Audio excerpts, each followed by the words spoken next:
with the Ron and Fez Show. Thanks for being with us on a Tuesday. All right, Don and Mike Show. Don and Mike Show, that's the little phrase that's paying tonight, Fezzy. Don and Mike Show right before us in Washington, Baltimore, and, of course, Tampa Bay on 1010 The Buzz. 866-277-4969. 866-277-4969. We'll take the first caller who says, Don and Mike Show. 35 years ago, Neil Armstrong and Buzz Burbank of Apollo 11 became the first... I hate to interrupt you, though. That's not Buzz Burbank. Who is it, then? It's Buzz Aldrin. Buzz Aldrin? Yeah. Oh, okay. We mentioned Don and Mike, and I just immediately think I get Buzz Burbank stuck in my head. Why is that? I have no idea. I don't know what to spell the man has over me. The odd thing is, I don't think you want him stuck in your head. I don't think that's where you want Buzz stuck. Buzz Burbank ought to be the phrase that pays. I never tell anyone else how to do their show, but they need more news and comment. Here's Steve. Steve, you're on Ron and Fez. What's the phrase that pays here? Hey guys, Don and Mike Show. Oh, did you say Donna or Don? Don. Okay. It seemed like he got a little nervous there, Fez. Well, I'm a little shaken. All right, you're going into the big ass prize closet, my friend. There you go. There you go. You'll pick up a 4-pack of tickets to see Collateral sneak preview starring Tom Cruise and Jamie Foxx. All right, Fezzy, now exhale, and try to do that story again. 35 years ago, Neil Armstrong and Buzz Aldrin of Apollo 11 became the first men to walk on the moon.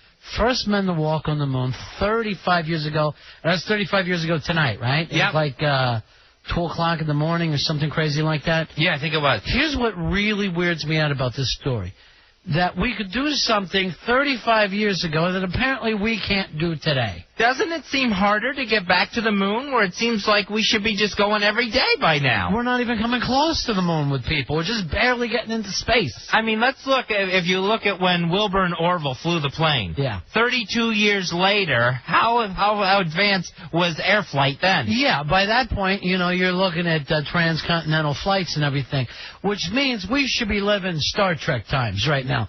35 years after what happened, we should all be in space. I saw a science contributor on one of the cable news networks today, and he talked about how we went from living in caves to going to the moon. Yeah. And he was very, very adamant about going back to the moon. Yeah. And then says, or else we might as well head back to the cave. You know what? I got to agree with him 100%. It's all or nothing with me.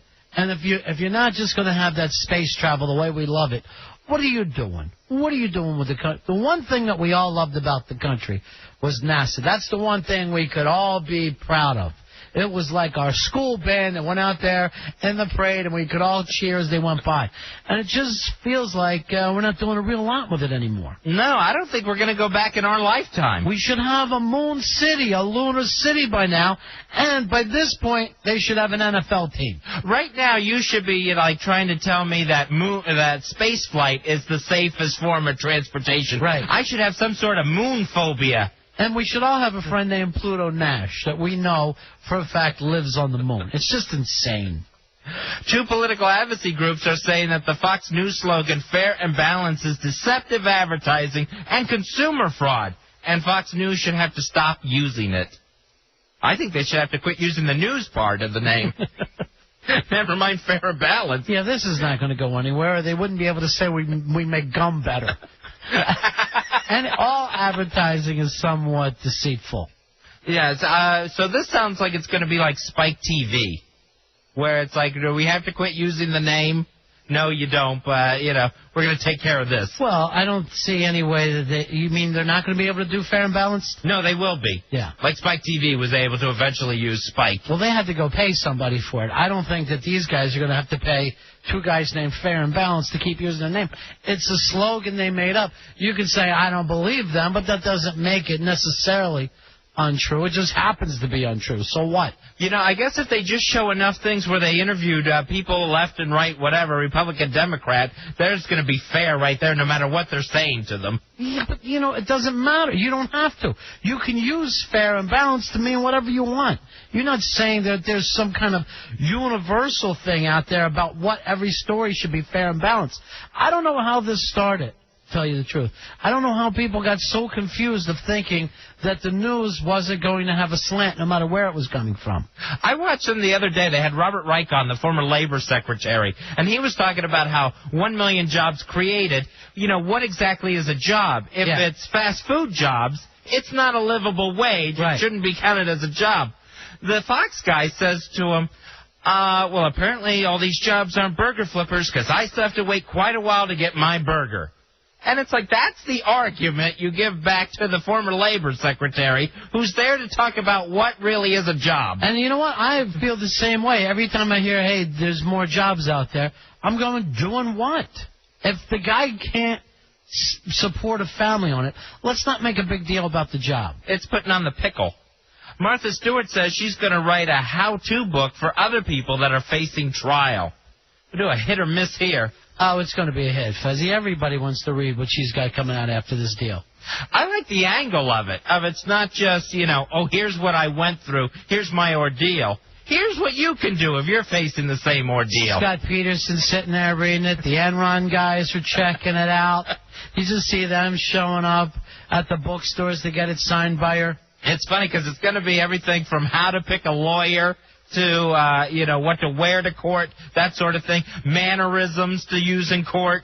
So she has done studying while she was in this courtroom. It's going to be a fun little book to read, but we really want to read about when she cried. That's all we've wanted from poor Martha from the beginning is let's see you cry in front of everybody. Now she's going around on television going, I never said I was Nelson Mandela.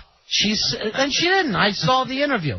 What she said was, she goes, can you do this time? She goes, look what Nelson Mandela's been through.